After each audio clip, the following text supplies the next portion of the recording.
Welcome everybody to our first session of our Protege Effect Friday night sessions. Tonight, Liana is going to take us on a very fitting topic on design, and that is where everything starts since we're in the start of the new year. And just before we start, again, as per usual, thank you, Gerard, the for sponsoring this and everything that you do for the laser community and running the group, and Anna Marie from Procurement for You. And yeah, without any further ado, Liana, I'm going to give over to you. And yeah, Right, hi everybody, and welcome to tonight's session on design matters. We are going to look at a couple of design matters and also talk about why design matters. So, when we start with any project, obviously we start at the design, and this is also where most of the time all of the mistakes, not all of the mistakes, but most of the mistakes slip in. And that is usually also then where we have to start troubleshooting if something goes wrong. So, are you struggling with inconsistent results? Have you ever used a file more than once and struggled to get consistent results so that your products look the same every single time? You have a file that looks picture perfect on screen, but when you cut it or engrave it, it just ends up a mess and it's not completely, not at all what you have planned.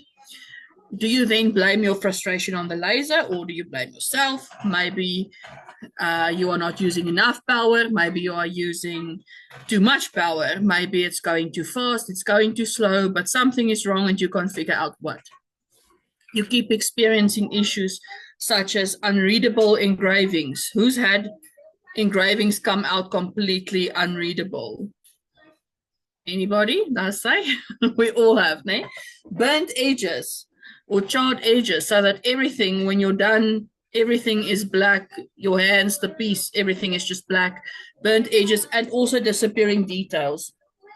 Little pieces breaking off when you have fine detailed cuts, or if you are engraving just details that completely disappear. And you think that if only you can get that power and speed settings right, if only you can nail those settings, then you're going to be happy and all your problems will be solved. And this is unfortunately not the way it works.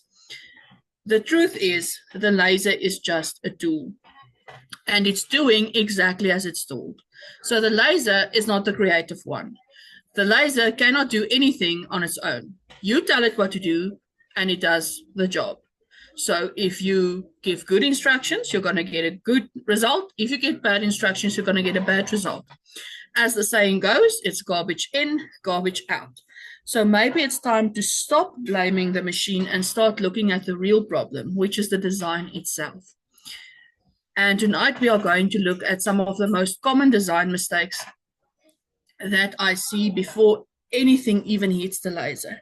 So just focusing on CorelDRAW and on the design for tonight, and then also how we can avoid these mistakes. So I'm gonna start sharing my screen, and the first one, let me just quickly hide this toolbar, otherwise it's gonna be in the way the whole time. Okay. The first one that we are looking at is designing too small. If it looks small on your screen, it will burn or disappear on the laser. It will burn when you are engraving or disappear when you are cutting on the laser, or the disappearing can also be for engraving as well. So for the first example that I want to show you is I have used, let me just see, Arial. So it's a simple, straightforward, easy to read font.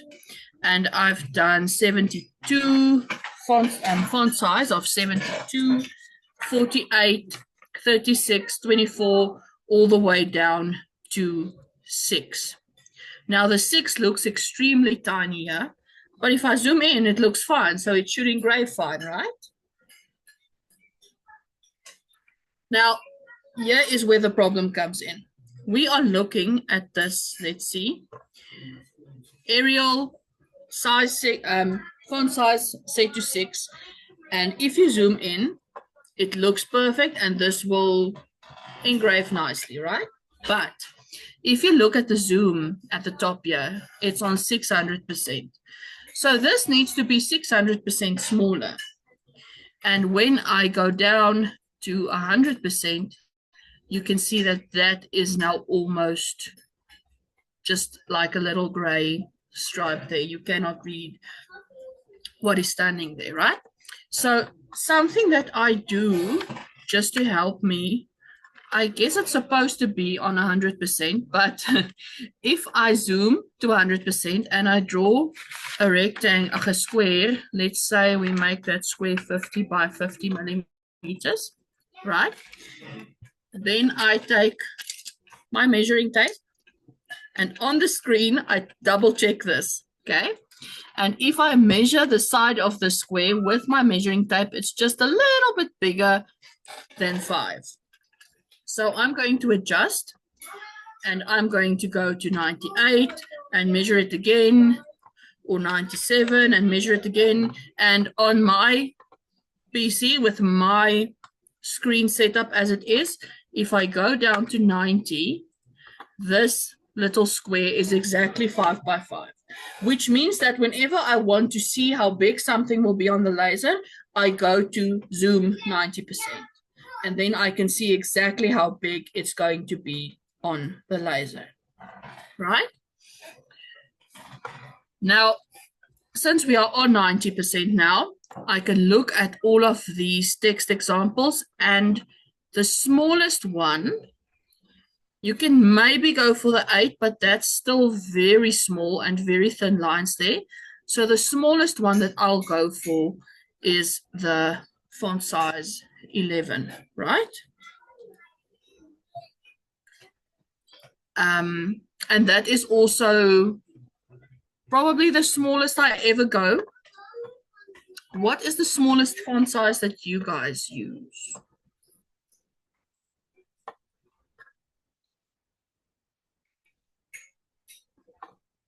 Never smaller than 8. Who can remember the toothpick challenge? You remember the toothpick challenge? I do remember it. I just, all of a sudden, I realized, damn, I never took part in that. You must do it again then. Yeah, so Billy is saying you're never smaller than 8. The laser can do smaller, but most humans can't read smaller than that. And that made me think of the toothpick challenge, where we put our names and our cell phone numbers on a toothpick. So the laser can engrave details as fine as that if your settings are tuned in perfectly. But to get a nice and readable result, I will not go less than, even 10 is still fine, 10, but I prefer 11 or 12. And usually I do the 10, 11 or 12 then on some poker pens, right? And I don't know what you guys do, but I usually take the pen and where's my pen now? Can you, wait, how do I do that now? Sorry, let me just get my screen right. Okay, so I take my pen and I measure this little looky there where I'm going to be engraving, eh? And then on the most pens, it's about a 3 centimeter space that you have, about 6 millimeters high. It's a little bit higher than that, but if you go the full height of your pen, it's going to curve around the edges and it's not going to look as crisp as it could, eh? So you need to go a little bit smaller. So then all of these little blockies that I have here is 30 by 6 millimeters. And now I've used the font Arial, the font Bold and Van, and the font Monotype Corsivo. And they are all 12. I think this one is 14. Yeah, this one's 14. 12 was a little bit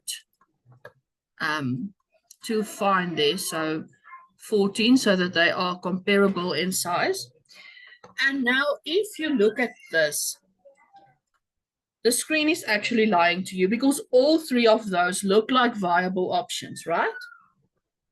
Which one will you choose if you have to choose one of those to engrave on a pen?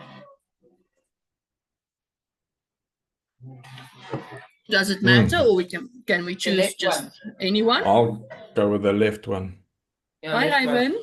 Hallo julle, sorry ek's laat. Daar Raven, Okay, Hallo. why the left one? dis duideliker. If we zoom, and I'm going to jump back to 90 now. If we zoom out to 90, we can see that you can still read Parker Pen easily, right? It's going to look good on the pen. For the bolder, thicker text, you can still read it, but because of the bold, thick lines, it's almost touching each other, so it's starting to kind of blend into each other.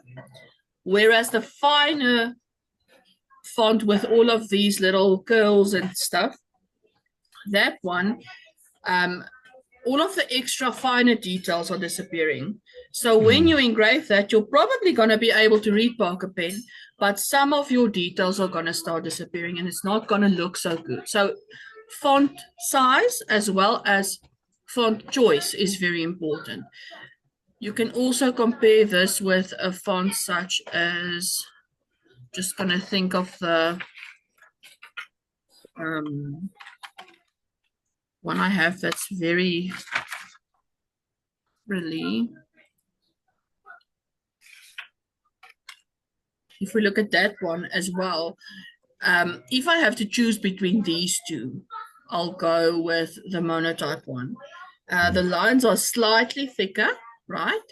Whereas these lines are very fine. And the moment that you start zooming out, there you can't even see that it's Parker Pen anymore. It just kind of jumbles all together.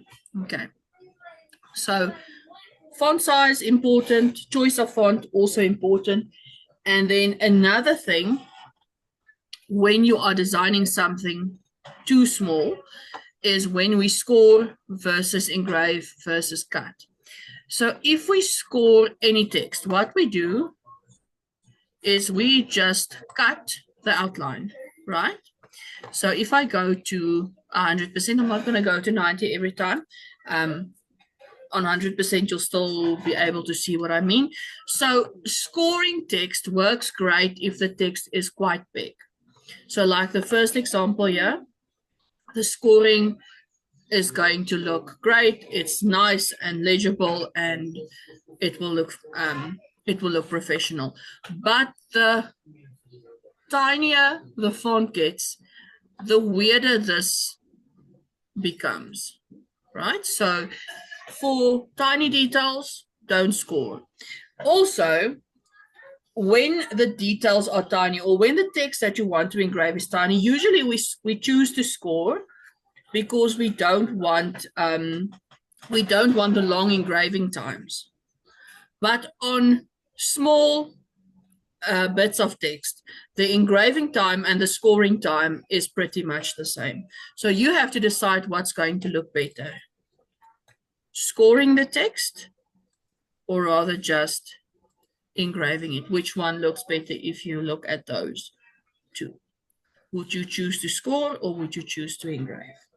Okay, remember at that size, if it's tiny, the time that it takes to engrave is not going to be much longer than the time it takes to score, and you'll get much better visibility on that text.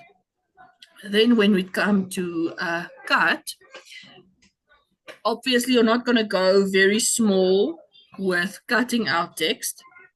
But remember that when you have, let's use that ballerina font again. When you want to cut,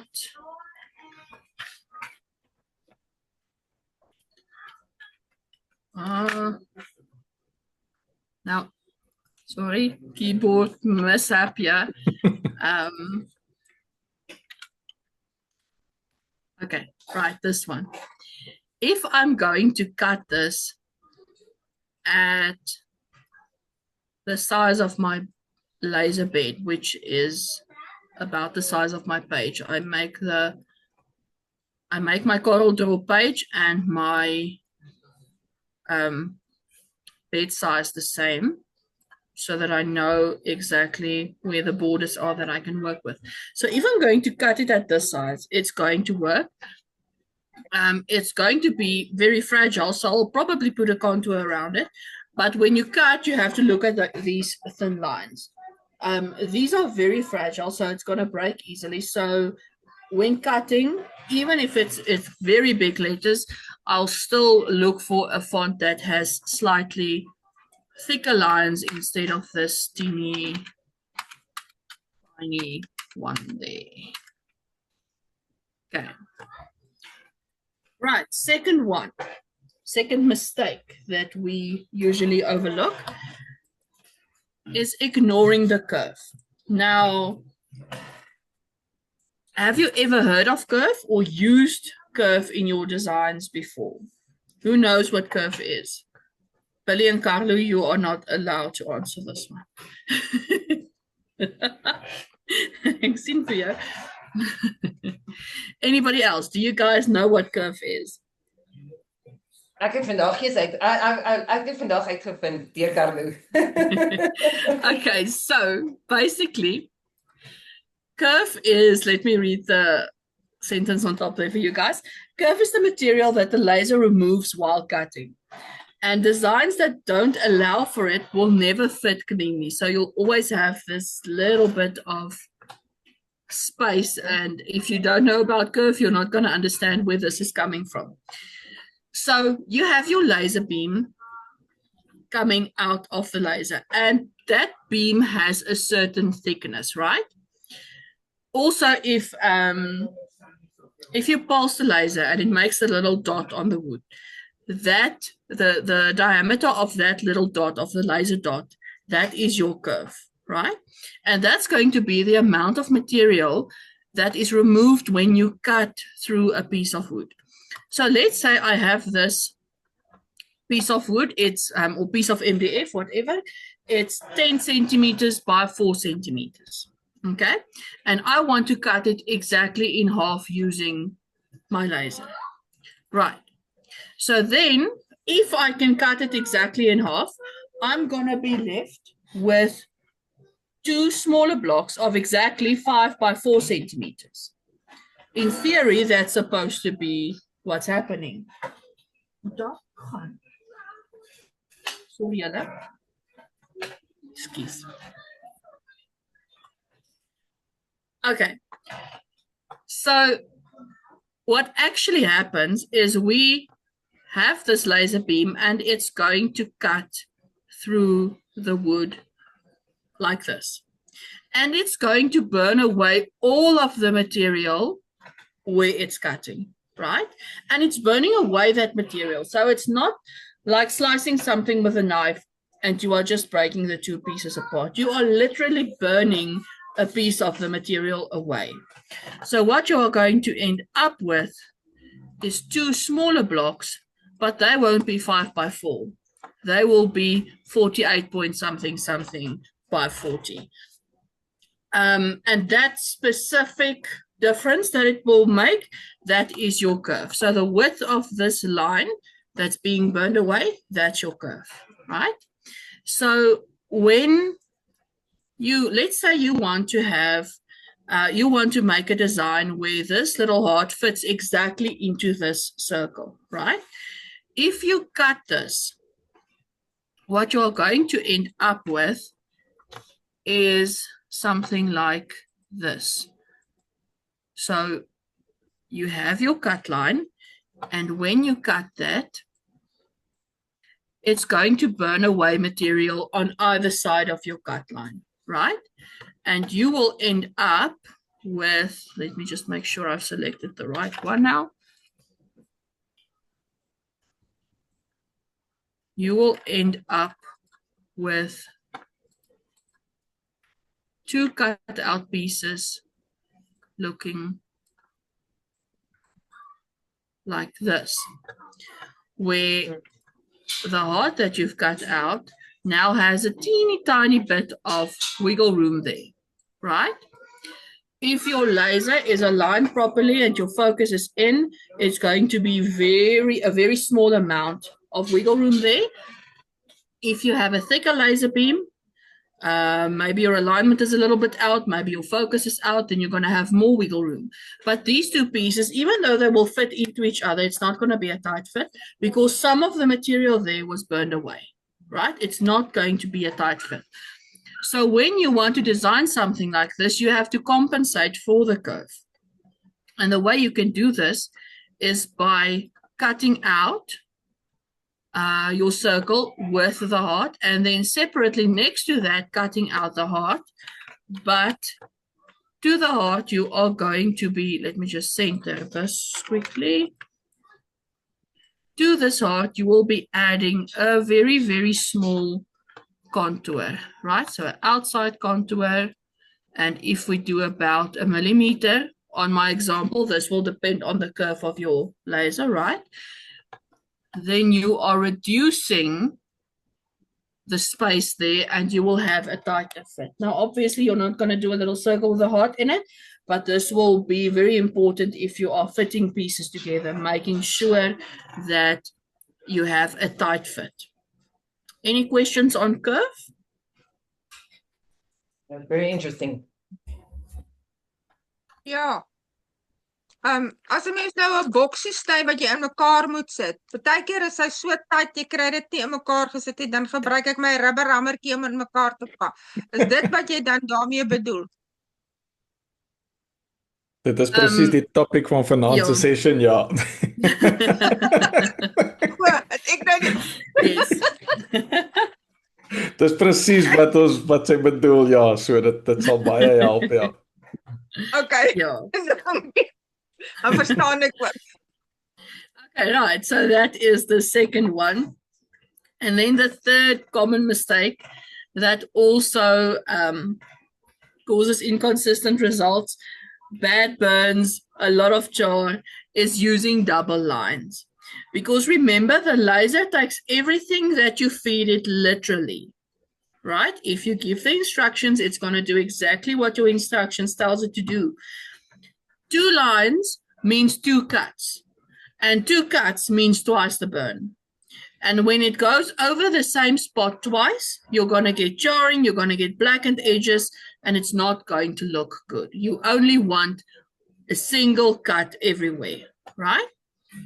So let's say you want to cut out a bunch of squares. But when you simply take these squares and you duplicate them and put them next to each other, you are creating double lines everywhere, right? This line is going to cut for this first square, but it's also going to cut for the second square. This line's going to cut for the first square, but it's also going to cut for the 5th square, and so on. So every time the laser goes over a square, one of the lines will be cut twice, which will be, if we look at this, if we put that grid over there, just center this. Yeah. Then all of the red lines will be cut twice and all of the green lines will be cut once. So on the outer edge of these squares, you'll have a nice smooth cut, but everywhere else it's going to be charred and burned. Agree? So how we fix this is by removing all of these double lines. But now the next problem that arises is how, because if I zoom in on this one, there's double lines there. We know there's double lines. We can check it, right? There's double lines. But if I zoom in, you are not able to see the double lines. So how am I going to know? By simply looking at a design, whether there are double lines there or not. So for this side, I already removed all of the double lines. So if I just drag these, you'll see that there are no double lines. Sorry. Anyway, right? I've removed the double lines while I was duplicating this. I can quickly show you how I duplicate this quickly. So I'm going to take my first square, select it, and then I'm going to drag it from the top node, drag and right click to make a copy. And then I'm going to just put it to the side. I'm going to go to the shaping tool and I'm going to remove the one side where it's going to overlap, right? And then I put this one there. So I've removed the double line. There's no double line there. Now to continue, I'm going to take this one with one side already removed and I'm going to duplicate it there. And then you can just use Control D to continue duplicating them like that. Okay. And then when we go down, I'm going to select all of them, move a copy out of the way, go to the shape tool, remove all of these top lines so that there's no double line. Then I'm going to drag it and click it into place, drag it once again, and then you can just duplicate as many times as you like, right? And now this side has no double lines. But again, if I zoom in on the side with double lines, or I zoom in on the side without double lines, it looks exactly the same. So how am I going to know that there are double lines in my design? You're going to select everything. And if you can just make a copy to the side, if anything goes wrong, then you still have your original design, right? So always make a copy. What I'm going to do is I've selected everything. I am going to change the line weight. Oh, my eertandwag is nou op. You're going to change the line weight to, let's say, about 4. Okay. You can still not see the double lines. Okay. And then you're going to go and put on transparency. And immediately you can see where there's no double lines, it's light gray, but where there's double lines, it's a darker color, because everywhere where these transparent lines overlap, they become darker, right? So you can see that all of the inside lines, like the red ones I have here at the bottom, they are overlapping, they are double lines. And the outer one is a light gray, which means that there's nothing overlapping with that one, and we don't have any double lines. So when we do the same to this side, we're going to do line weight of 4, switch on transparency, and you can see that here the lines are dark because there's double lines. Here there are light gray everywhere, no double lines, and it's an easy and quick way to just check for double lines within your design. Everybody with me? I've hardly ever or recently cut a job with double lines because I'm forever sitting, checking. And this is so much easier and so much quicker. This is going to save a lot of time. Even when you have a complicated design like this one, I'm going to take away all of the color, just outline it. Go to a thicker line weight, and then again switch on transparency, and immediately here as well you can see where the lines are double and where they are single. Okay, so hopefully this will help you guys whenever you are searching for double lines anyway.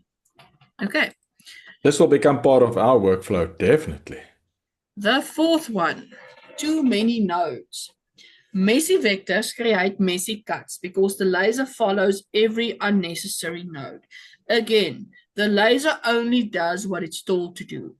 So if you give it 100 instructions to follow, it's going to go to number 1, then it's going to do number 2, then number 3, then number 4 until it gets to 100.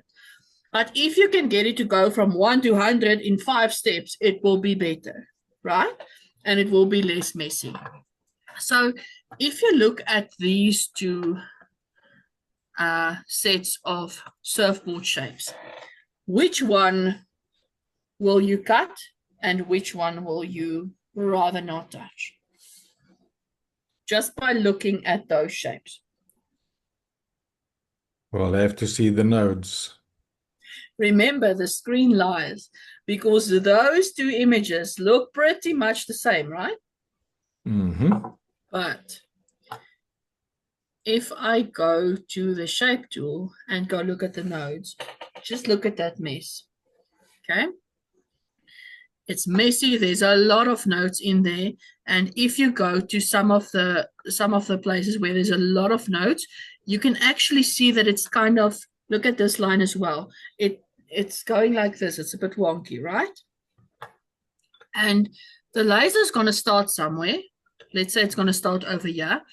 And it's going to go around and it's going to go to every single node.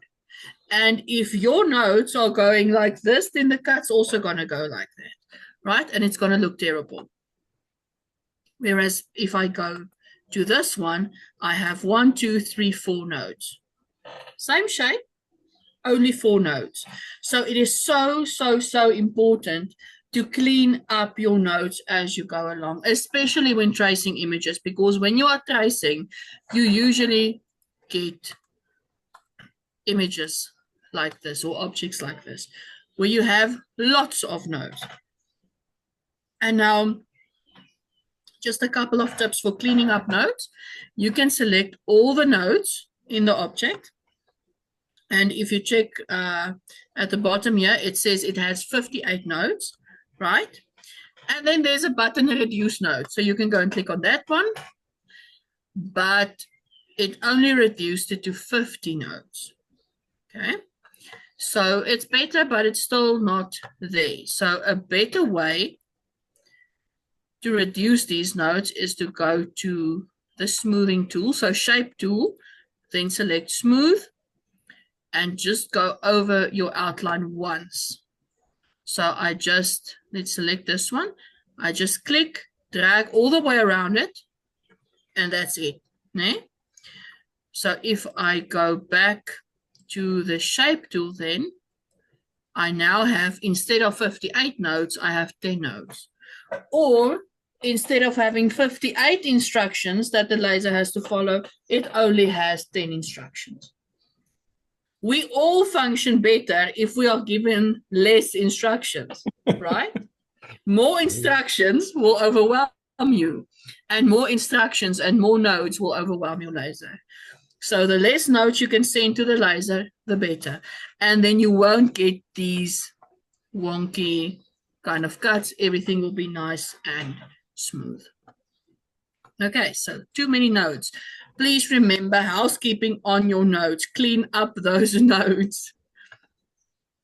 That has much more advantages than what you can explain tonight, actually, as well. Yes, I know that. I'm just going to keep it simple. I'm going to stop there. Dankie Liana vir daai ene. Dit gaan my baie help hoor. If I go into any more node editing stuff, now we're going to sit here until 12. So let's move on to the last topic then. Treating materials the same. Different materials behave differently because of the unique properties. They are not the same.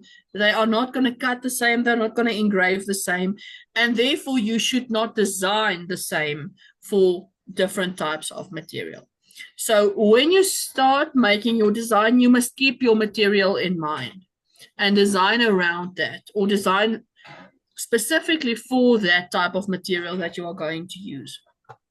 So just to show you an example, this is a mock-up of our logo engraved onto wood and a mock-up of our logo engraved onto Perspex. Wood has natural grains. If you have a hardwood or softwood, bamboo is actually much worse when you engrave on bamboo than when you are engraving on wood. There's softer parts, there's harder parts, and they're going to engrave differently, right? Some will be deeper, some will be more shallow, but you are never going to engrave two pieces of wood looking exactly the same, okay? If you zoom in and look at the details, you'll see that no two pieces will ever look the same. When you engrave wood, you are just removing, you are burning away the wood fibers in the top layer of the wood, and then the sap or resin that's remaining in the wood, that is burning. And that is what causes the engraving to go dark, right? So if you have a high resin content wood, then you're going to have a darker engraving. If there's less resin in the wood, you're going to have a lighter engraving. But you can play around with it and with your settings and everything, but still, no two pieces of wood's going to look the same. You're going to get a more organic, more forgiving engraving where you will not be able to see mistakes or tiny little errors so easily because the wood grain hides it. There's way too much going on. So your eye will not pick up on all of these finer little things. And overall, it's going to look good, even if there's tiny mistakes. Whereas when we look at Perspex, Perspex is smooth, and in this case, it's clear, and there's no room for error.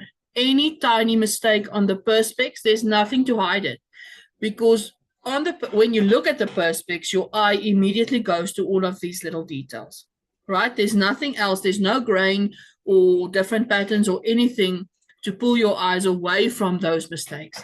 So on Perspex, even the tiniest mistake you are going to notice. And I had to forget what I said. Well, I can add on that. On the wood you Yes, you engrave can add normally, on, please.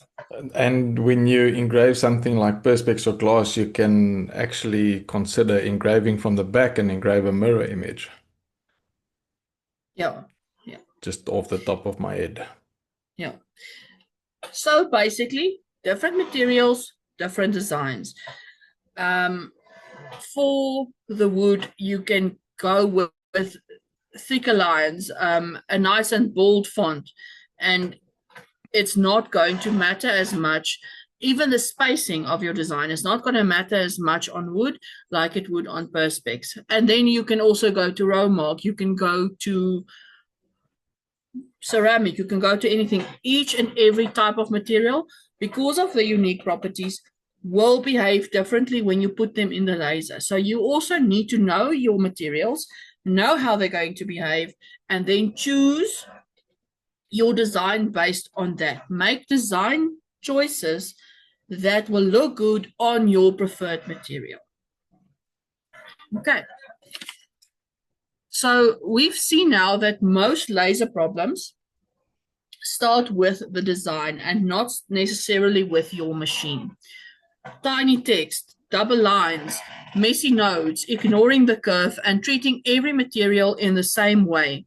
These are all things you can fix even before you hit the start button on your laser. Just remember that the laser isn't guessing. It's following instructions. Clean, thoughtful designs lead to clean, predictable results.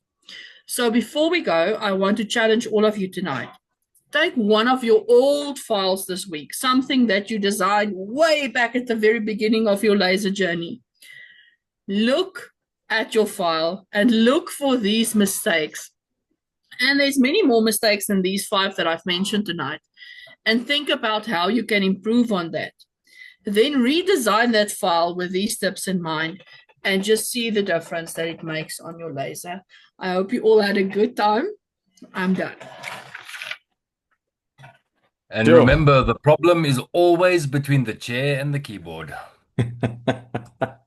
Exactly.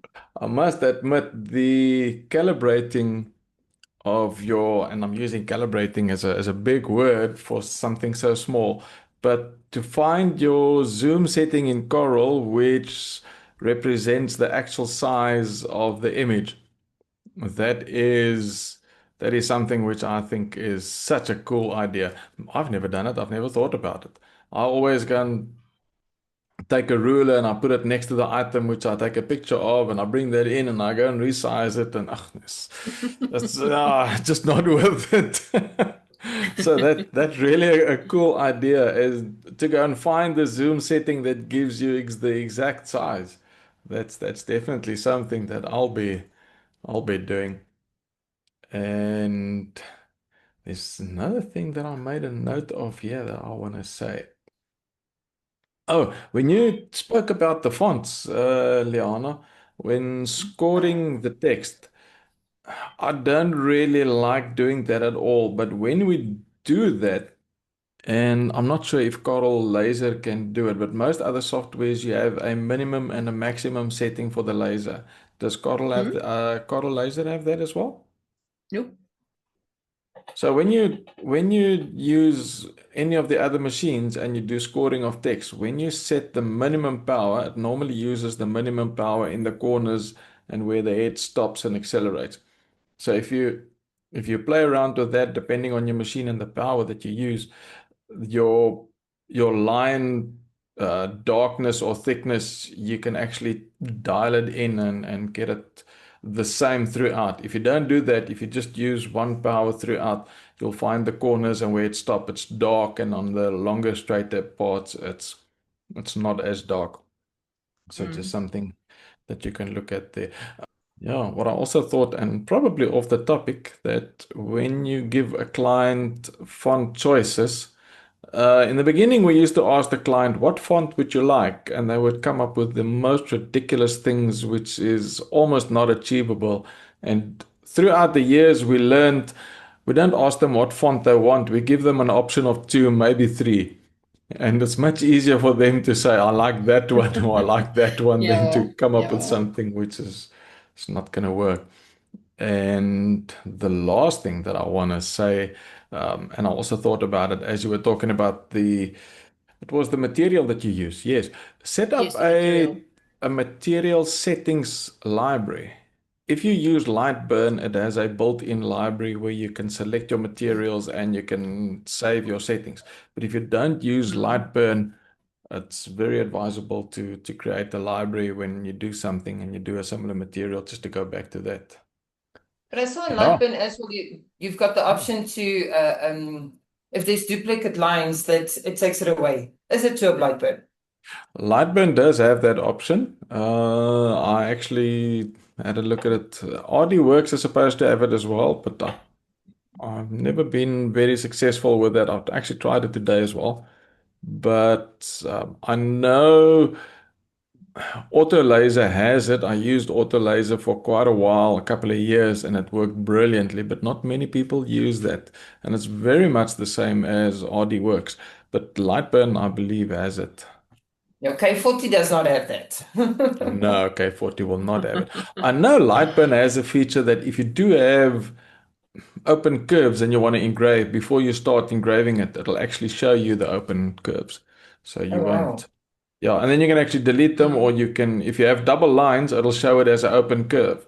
So if you do have double lines and you want to engrave, it's not going to engrave and it'll say it's an open curve. You can say show and you can push delete and it'll delete them. But that's only if it's two circles on top of each other, exactly. Not if it's two sides next to each other.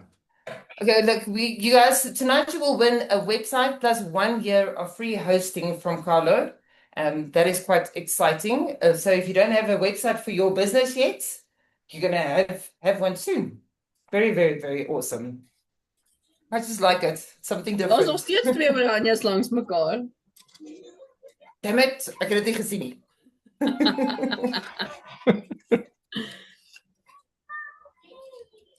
Woohoo!